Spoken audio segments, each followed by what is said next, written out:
Hello, everybody, and welcome to a special edition of Bayou Bets on a Wednesday afternoon on March the 16th. I am Jim Derry along with Spencer Guru Urquhart, Patrick McGee behind the scenes. Devin Jackson is out today. We are going to run through, it's going to be all about the NCAA tournament, right? Tomorrow, if you've not filled out your brackets, you have approximately, if you're watching this live, you have approximately, 16 hours or so to get it done before the first game is being played tomorrow, and it'll start with Colorado State and Michigan in the South bracket tomorrow morning on CBS. All right, Spencer, what's going on? It's all NCAA tournament all the time for us right now. I know, right? Yeah, it's just there's more than just that going on with NFL and MLB free agency. But yeah, as far as live action, yeah, it's all NCAA tournament and a little bit of NBA.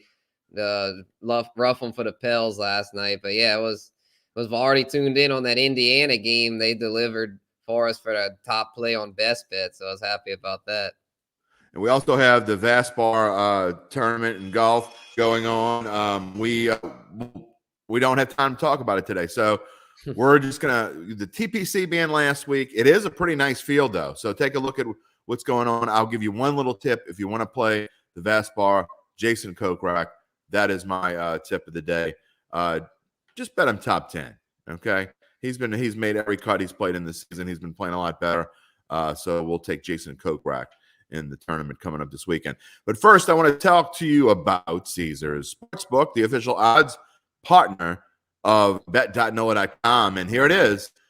The special, you go through Bet.NOLA.com, use the code there. You see NOLA CZR. I think I can't see great without my glasses. Got to be honest. I think that says NOLA CZR. Spencer, can you read that for me? Mm-hmm. All right, there you go. First bet is insured up to $1,100, meaning if you sign up with Caesars Sportsbook, your first bet, no matter what it is, whether it's $1, $100, $300, $1,100, whatever it is, if you were to lose the bet, Caesars will give you a free bet of however much it was. Again, $1, $5, $10. Doesn't make a difference.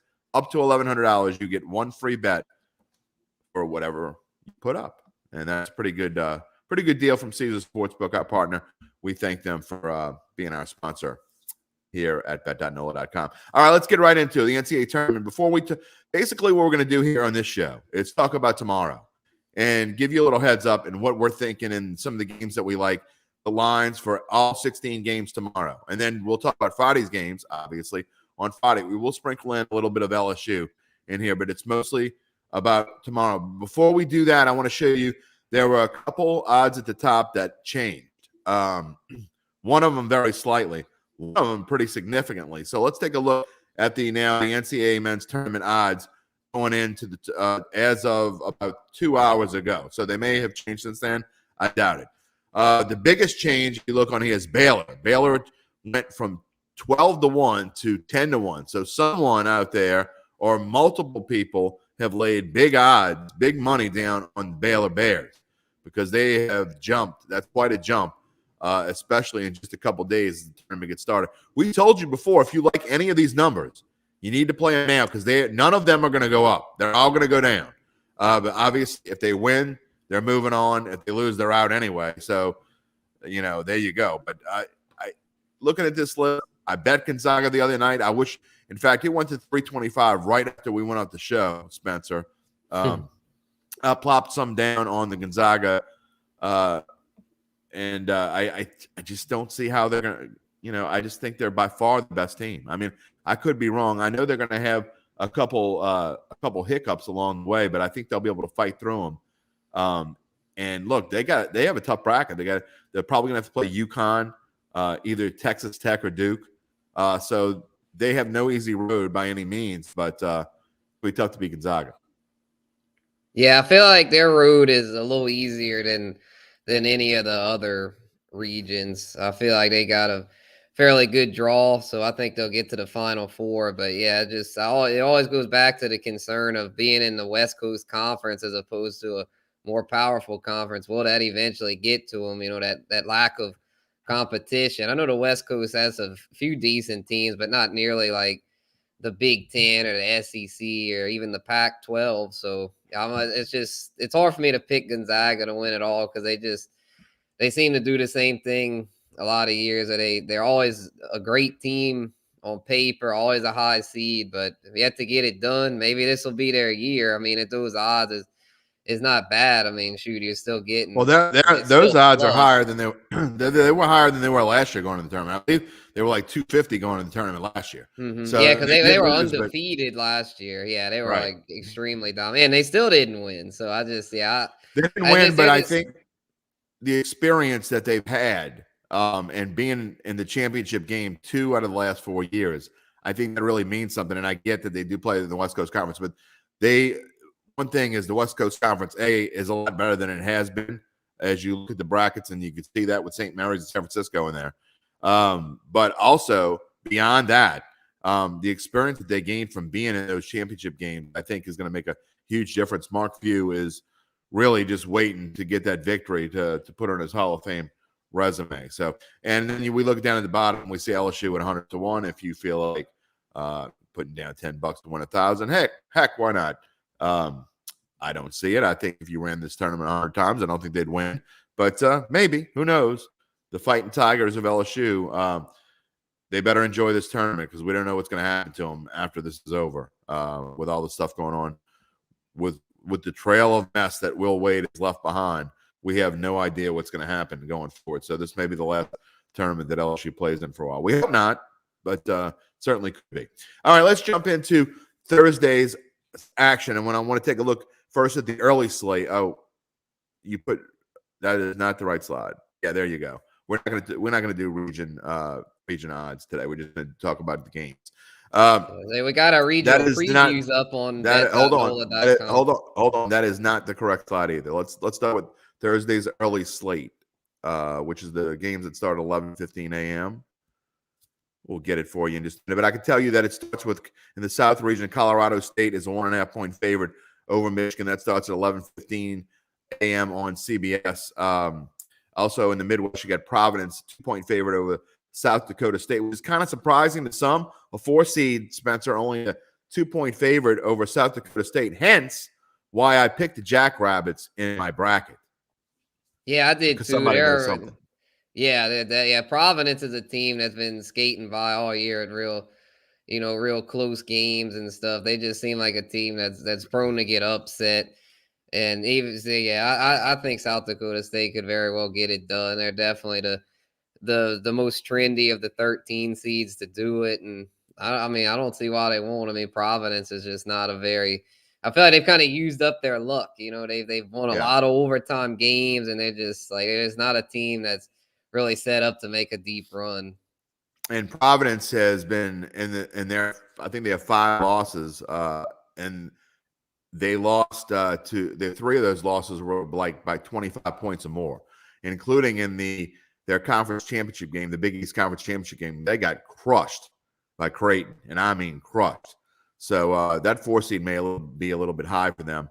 They're running into a very experienced South Dakota State team. So I do like the Jackrabbits there. And then you talk about the West, Boise State, a 2.5-point underdog against number 9 Memphis. I think that is just Memphis's rep. I really like Boise State there. And then obviously Baylor. I'm not going to lay 21, but I don't see any way Baylor doesn't roll tomorrow, Spencer. Yeah, that's a lot to lay. My gosh, 21. Hey, I wouldn't touch that. Yeah. I like Memphis though. I think Memphis they're gonna have a fire under them after they got blown out by Houston in their conference championship with Penny Hardaway. I think they're gonna win pretty good against Boise State. Oh, Spencer's got he's like the West Coast teams. He's going to lay off with those West Coast teams. I like Boise State in that one, but we'll see. I don't love it, so I won't be putting a lot on that. Before we move on, though, here's my rant of the day, and they'll probably win. Michigan is actually favored against the 6-seed Colorado State. I cannot fathom. I don't understand, and I'll be talking about this on Datitude on Friday. I do not understand at all. Why Michigan's in the tournament at 17-14. They don't belong in the tournament, first of all. And then, not only do you put them in the tournament, but you overseed Colorado State to give Michigan the best possible draw and best opportunity to move on as you possibly can. I get the things about TV, but this is when the NCAA really gets my goat. I mean, Michigan, they're doing all these favors for Michigan for a coach who punched another coach in the face and should have been suspended at least for the rest of the year at the minimum, and really should have been fired. That's a whole nother story. But man, that really chaps my hide when I see something. Again, if I'm betting it, I'm betting Michigan. I picked Michigan in the bracket. I mean, just because I don't want them to win doesn't mean I don't think they're going to win. But then they get to run into a buzzsaw at Tennessee, and we can only hope that the SEC team beats them by about 30 points. Moving on, my rant is over. We're moving on to Thursday's afternoon slate. And we start off in the South with Tennessee and Longwood. I know Longwood is one of those teams that just got into the NCAA. Spencer just became NCAA eligible. Kind of surprised. I know that is a big spread at 17, but really I'm kind of surprised that it's not bigger than that. Right. Yeah. And at least Tennessee, I don't know if people are saying they got hosed being a 3 seed, but I feel like they got a fairly, I don't say easy road, but a favorable road. You know, they should cruise in this one, and then they get either Michigan or Colorado State, should be able to cruise there. And then their next one would be but then they run into Villanova, and that's see you later.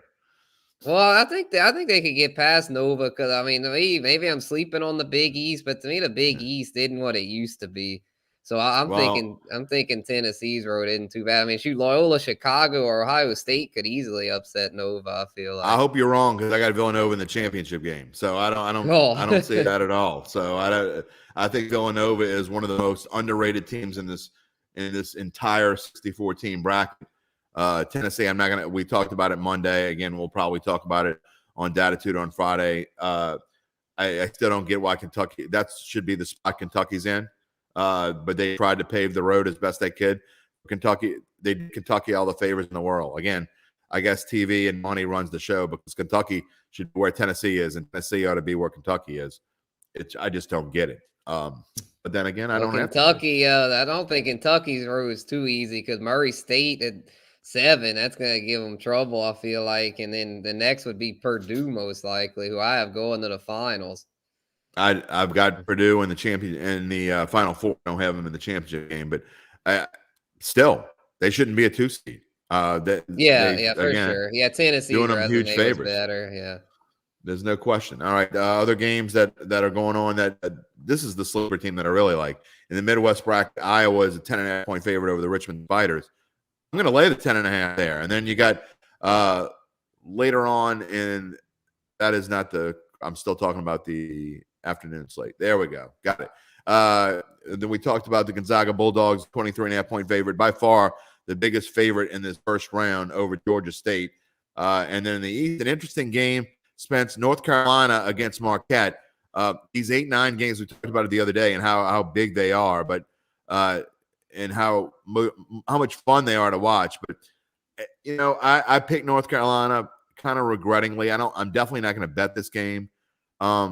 But you know, another situation where North Carolina, it would love for the Tar Heels to move on. I'm just not a fan of them, I guess. But I picked them. What do you think? I mean, Marquette could easily upset them now. Yeah, let's say I picked them too, but at 3.5, I might take Marquette with the points, because I think it's going to be a really close game. I know Marquette is. I mean, I'm not. I was saying earlier I wasn't big on the Big East, but I mean Marquette's a quality team. They could easily get this done. Those 8-9 games are toss-ups. Most of them, like TCU, Seton Hall's a pick 'em, and I think all the other ones, or even Memphis, Boise State 2.5 was. I think this is the widest spread, but that's because I'm sure that, as he said on Monday show, at the Drunk Joe and all them are gonna bet on North Carolina, since they're a household name. Well, that's why I hate picking them in a bracket, because that's going to be exactly what it's like. It'll probably be 75-80% of the people want to take North Carolina. And if they lose, then the 20% who picked Marquette get a huge jump on it, because even that one little point could make all the difference. So, but again, I'm picking who I think is going to win, and that is it. And speaking of that, we're going to have my bracket. I've been asked to post my bracket on bet.nola.com. You can take a look, and I've spent a lot of time the last day and a half doing a lot of research. I've watched more college basketball this year than I usually do, so I'm a little bit more up on these teams. And so I feel good about my bracket, which means it'll probably stink. But these brackets, man. Yeah, every time you feel this year, I feel like since I've watched more, I'm hoping mine will do a little better this year because normally mine it stinks, but hopefully this year it ends up somewhat okay. I'm just hoping that I don't have to rip it up after Sunday. That I first know, you right? do Yeah, that first 2 rounds, and then sometimes like I can rip this thing up. It's done. So we'll see. I think I'm gonna put a $10 little parlay on a money line region winner parlay on my Final Four. I've only gone undefeated. I've only made it to the Final Four. I think over the past 30 years, I've got the Final Four correct, which is hard to do. I've gotten it correct. I think 3 times I've done it. So this is before we could bet. So might as well throw it out there and see what happens. All right, early evening slate. This is as you're eating dinner or coming home from work, starting at 5:50. Last game starts at 6:27. Why 6:27? I have no idea, but you can check that out on True TV. This side, the West is starting first at 5:50, so they're just going to run them through 3 games in a row right there. UConn, 6.5-point favorite over New Mexico State. I think that is light. UConn, to me, a team that was underseeded. I think they ought to be a little bit higher than that. A team that when you pick Gonzaga, you got to be a little nervous because I think that they could Gonzaga could run into a little buzzsaw right there playing UConn. That makes me nervous, but I think UConn rolls there. Kentucky, an 18-point favorite over St. Peter's. I don't see the Wildcats having any trouble there.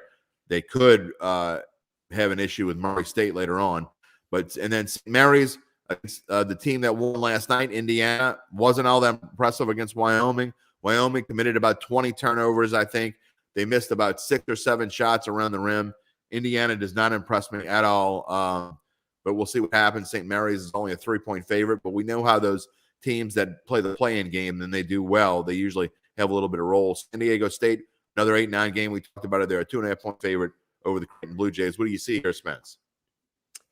Yeah, I see most of these going as expected. The only one I projected an upset is Indiana. I think they're being battle tested in the Big Ten, coming off the playing game momentum. I think they'll be able to upset St. Mary's, and then 8-9 will be close, I'm sure. But I'm gonna finally go with a West Coast team here. I'll show San Diego State a little love. Yeah, well, I think my play here is I'm probably going to take the Gales, St. Mary's, and I love the whole idea of playing game and teams getting on a roll and things of that sort. But I think St. Mary's is a much better team than Indiana. So, and then again, I do like UConn, and I hate picking favorites, but those are the 2 that I like there. UConn and St. Mary's are my 2 favorites there. Let's go to the late evening slate. After you've had dinner, after you put the kids to bed, you can chill out. This is probably the game where you can actually enjoy it a little bit, depending on how old your kids are. I probably won't be enjoying it till maybe the second half of the second half, but we'll see. Starts off at 8:20 with the SEC game, and this is one of my upsets of the tournament. The Arkansas Razorbacks against the Catamounts of Vermont. I'm picking Vermont here. I'm not just picking them against spread. I'm picking them the money line. And then Murray State, a 1.5-point favorite against San Francisco. UCLA, a big favorite over Akron. And I think UCLA, I don't have them in the Final Four, but it would not surprise me if they make a return to the Final Four. Big favorite over Akron. And then the 1 seed, Kansas, another play-in game. Texas Southern had to play in. They looked pretty good for Johnny Jones last night, but they're 21.5-point dogs to the Jayhawks. Spencer. Yeah, I think they might actually be able to cover that because it's such a wide deal, and they looked pretty good last night. Obviously, I think Kansas will win, but Kansas isn't that imposing for a 1 seed. I feel like the top 2, Gonzaga and Arizona, were really the only 2 clear-cut teams as far as as being top seeds. So I could see that being a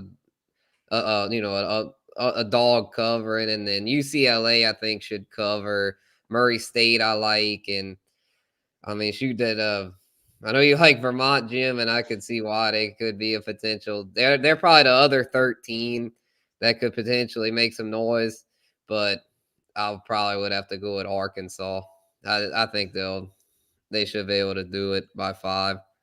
I will say this, anytime I see a funky spread, and that is a funky spread, there's no reason why a 4 seed should be that small of a favorite over the other one, and that's why I'm going the other way. It's the same as under last night. I had the under in the Indiana game. It was only 132, and whenever I went and looked and I saw how well their defense play, They just kind of stunk it up last night. It was kind of really a nothing game. It wasn't all that much fun to watch, especially since I was on the wrong side and picking Wyoming. But I did have the under, and when you see where it spreads, to me, screams take the other side. That's what I'm doing here with Vermont.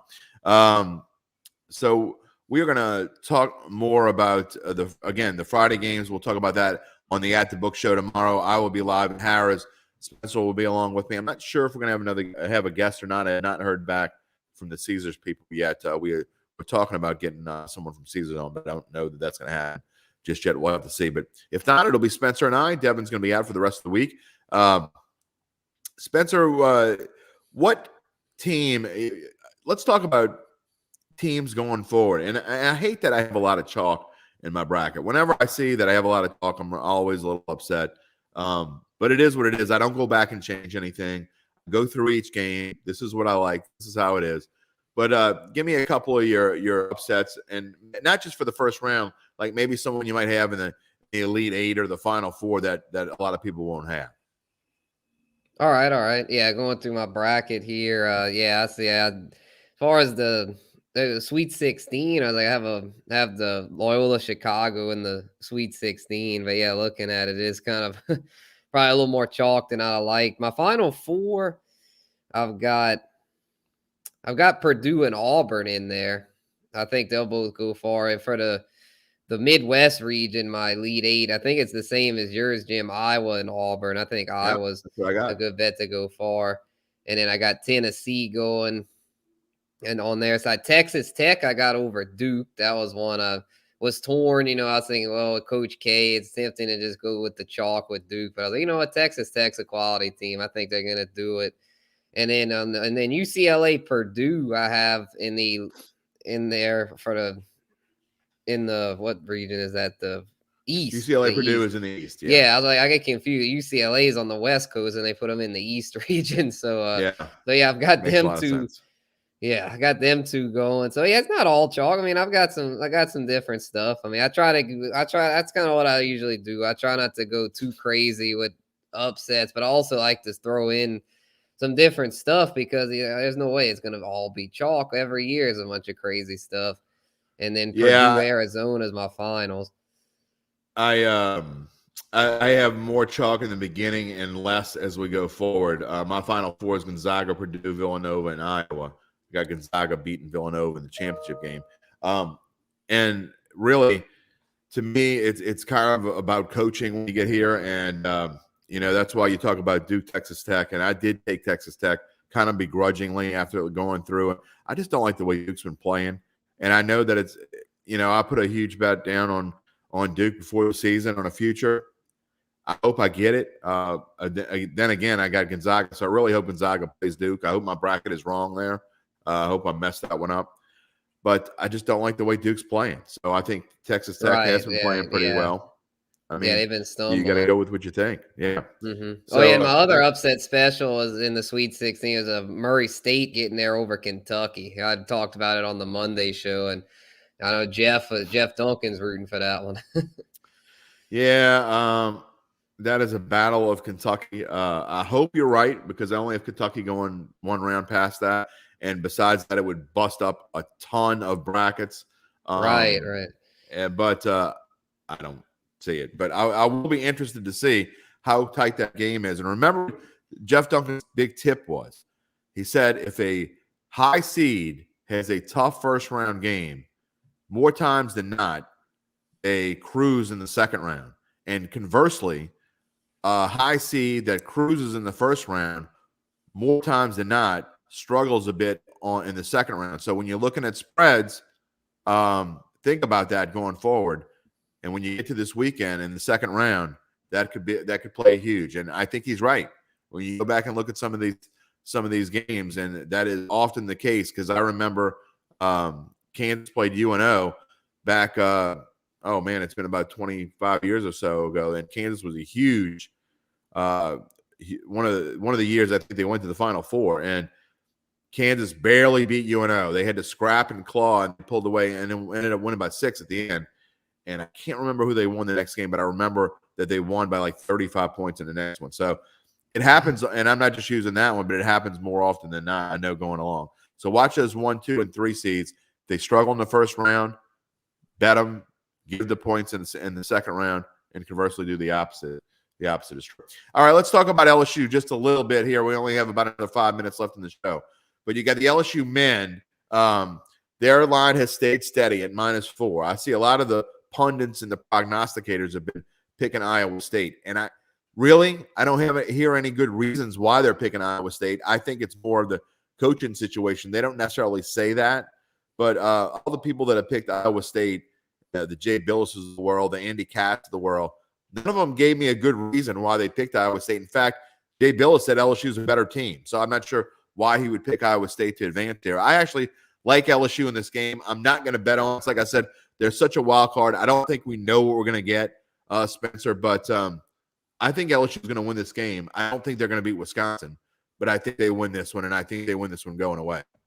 Yeah. I could see myself maybe betting on this because I don't like Iowa State at all. Like I said on Monday, I don't even see why they made the tournament. To me, their resume wasn't that good. I know their record's pretty solid, but they didn't seem to have a whole lot of quality wins there. They just, I don't know. And then they had some bad losses. I think LSU gets past them. That's what I'm thinking.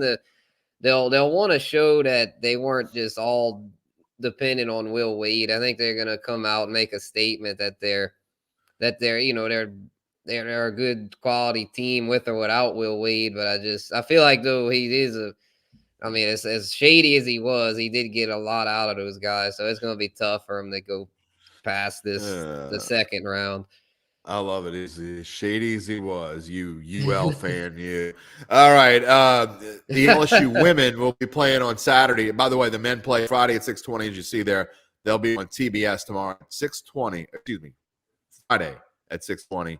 They'll be playing out of the Midwest bracket. If they win, they get the Wisconsin Colgate winner, which I'd be shocked if it's Colgate. So there you go. And then the LSU women, 25-5, Kim Mulkey squad. A lot of people thought they should have been a 2 seed. We don't have a line on them yet. I think the lines makers are doing that kind of a day-by-day thing. So we maybe we'll have one tomorrow for At the Book. But they play Saturday at 4 o'clock on ESPNU. That will be in the PMAC. If they were to win that game, they will play on Monday. All right, moving on. We're going to wrap it up with this. Speaking of the NCAA women tournament odds, in South Carolina, none of these odds have changed in the past few days. So they're all about the same. South Carolina, the overwhelming favorite, as they should be, at plus 175. Means if you lay down $100, you win $175 and convert. And vis-a-vis, you go down, Stanford 350, 400. Same thing. You bet $100, you get 350 if you Stanford wins, 400 if UConn wins, 650 NC State, so on. LSU. They were 40-1, plus 4,000 about a month ago. They are now plus 7,500, but Caesars has them on as a boost. So you can get LSU at plus 8,000, the LSU women. I love that, honestly. Kim Mulkey, give me some of that. $10 to win 800. I'm all over that. I already put some down on LSU. I might go put another 10 on it to get that boost. I like their chances at 80-1. You play this tournament out 80 times, I think they're going to win once or twice. Yeah, I could see it. I mean, they've shown they can hang with the best of them. They've put together a very strong season there. With Kim Mulkey there, they compete. That's what they always say: compete. They don't go down easy. So yeah, those odds, that's very, very favorable. I'd say it's just tough. It's just tough, with women's basketball being so top heavy. But I mean, hey, if they would do it, you'd get a big very payoff. top heavy for sure. I like NC State actually. It's plus 650. I don't know if I'm going to put anything down on that, but we'll see. All right, that's going to come close to wrapping it up. I'm going to give you one final thought, Spencer. And what do you think going into tomorrow? What are you looking for? It's an interesting playing game, and actually Rutgers and Notre Dame playing tonight. The NIT, I actually watched a little bit of the NIT. It's been fun to watch as well. Final thoughts, again, anything you want. All right. Yeah, just I guess a little bit before we go to about the Saints, I was glad to see the Saints got to sign Marcus May to replace Marcus Williams. And I think that's a quality signing. May's coming off an Achilles injury, but I think he'll be good to go from what they're saying. And he's a quality player when healthy, very strong.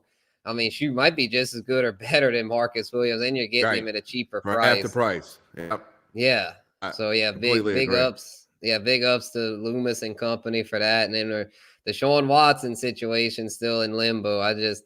I know Jeff was saying that would be, a big thing, and obviously it'd be a huge upgrade. I just don't know how I feel about it. And then with Jameis Winston still floating, I just hope they play their cards right there. I'd hate to see us come up empty-handed in this quarterback deal. It is going to happen soon. Everything I read, it's going to happen. It could happen as early as tonight. It could happen tomorrow, but I'll be surprised, very surprised, if it doesn't happen by Friday, Deshaun Watson being traded. I would also be surprised if it's anyone but the Saints or Panthers. I know the Falcons have gotten the mix, but I really think the Falcons just got in the mix because they're trying to drive the price up. And I don't think they're necessarily serious. I know that there's talk of Arthur Blank really liking Deshaun Watson. He was a ball boy for the club back when he was in 8th grade or something along those lines. Big whoop. They got Matt Ryan under contract. They're not going to eat that salary. They'd have to find a home for Matt Ryan if they were going to do it.